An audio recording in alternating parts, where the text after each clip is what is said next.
सुप्रभात, नमस्कार। मैं सुधा सक्सेना। जीवन में हम सब हर क्षण प्रयास करते हैं कि अधिक से अधिक सुख सुविधाएं मिल जाएं और हमारा जीवन सहज हो जाए, किंतु समृद्धि का तात्पर्य केवल भौतिक सुख सुविधाओं को एकत्र करना नहीं है।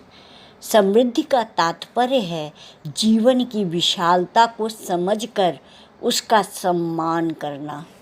आइए आज कुछ इसी पर चर्चा करते हैं कि समृद्धि का क्या तात्पर्य है। सफलता के लिए अथवा किसी कार्य के संपन्न होने के लिए 5 बातों की आवश्यकता होती है।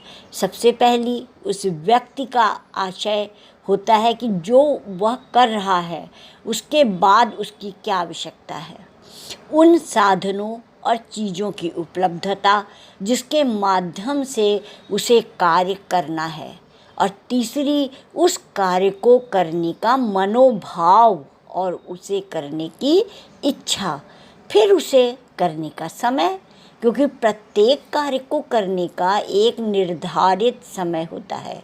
यदि किसी कार्य को सही समय पर नहीं किया जाए तो वह व्यर्थ हो जाता है। उदाहरण के लिए, यदि आप फरवरी में बीज बोएंगे तो उसका कोई अर्थ नहीं है। फिर आप यह नहीं कह सकते कि मैंने बीज को बोया परंतु कुछ उगा ही नहीं। आपको बारिश के बाद अप्रैल तक का इंतज़ार करना होगा। उसके बाद आप बीज बोएंगे तो सकारात्मक परिणाम सामने आएंगे। इसीलिए सबसे महत्वपूर्ण समय ही होता है। इस बात को समझना होगा कि समय कैसे महत्वपूर्ण है, और उसके बाद दैविक कृपा कितनी ज़रूरी है। दैविक कृपा के बिना सफलता संभव ही नहीं है। इसीलिए सेवा, साधना और सत्संग की आवश्यकता होती है।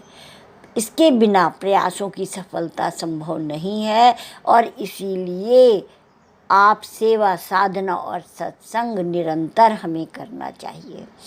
आपके द्वारा किए गए प्रयासों के परिणाम कभी व्यर्थ नहीं जाएंगे।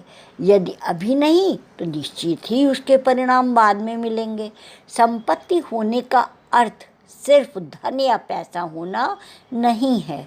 आपके पास धन का भंडार, काफ़ी जमीन जायदाद भी हो सकती है, परंतु यदि आपका चेहरा तनावग्रस्त और दुखी लगे तो कोई भी आपको समृद्ध और सुखी नहीं कह सकता।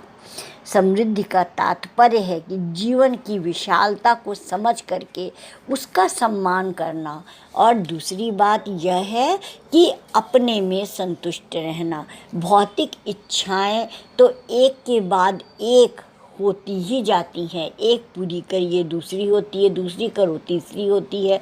तो इस प्रकार से उससे तो संतुष्ट नहीं हो सकते। तो हमें अपने जीवन के उम्र के हर पड़ाव पर समय के अनुसार अपनी शारीरिक स्थिति, आर्थिक स्थिति और सामाजिक स्थिति के अनुसार अपने विचारों में परिवर्तन करके कार्य करते हुए जो हमें संतोष मिलता है वही जीवन को सम्मान देना है। और एक सबसे बड़ी बात यह है कि समय रहते कार्य हमें करना चाहिए, क्योंकि समय एक बहुत बड़ी ताकत है समय की कि कब हमें वह करना है, और समय निरंतर परिवर्तनशील होता है। और उसके बाद ईश्वर की कृपा के अंतर्गत आपकी सभी क्षमताएं आ जाती हैं। तो आज इतना ही। आप सब ने मेरे चैनल को लाइक और सब्सक्राइब किया, उसके लिए आपका अतिशय धन्यवाद। नमस्कार।